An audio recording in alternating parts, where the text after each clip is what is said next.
Dan ini masyarakat Indonesia tuh akan sering gampang memaafkan ya kayak orang korupsi aja dimaafkan, apalagi yang begini-begini ya kayak.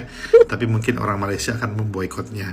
Tapi market terbesarnya bukan orang Malaysia, tapi orang Indonesia. Market yang biasa makan di mall, yang per orang tuh 100-200 ribu sekali makan. Senang-senang korang tuduh orang Malaysia makan tak bayar ya. Sudahlah, tak siasat dulu, main viralkan aja. Kadang-kadang dia orang ni macam, yalah korang tengok macam, yalah, oh low profile, baju biasa, kasut biasa, beg biasa, macam tu kan. Sebagai Malaysian yang pernah tinggal di Jakarta, Rina akan bagi korang 3 tips kalau korang nak makan nasi padang untuk mengelakkan experience macam ini.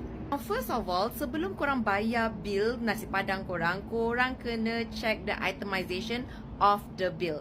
Sebab ini antara scam yang paling senang orang akan kenakan kat you, especially kalau you bukan local, you tak tahu how things work and you become an easy target. Sebabkan the concept of makan nasi padang ni adalah ada satu meja dia bagi you nasi putih, lepas tu ada banyak sangat lauk pauk atas meja, and you akan bayar makanan yang you usik dan makan sahaja. Secondly, kalau makanan tu bilangan dia dah betul, you check balik harga. Sebab you kena tahu especially kalau you ada locals makan dengan you, diorang akan tahu kalau telur balado berapa harga dia, kalau ayam pop berapa harga dia biasanya. Kadang-kadang especially in smaller establishment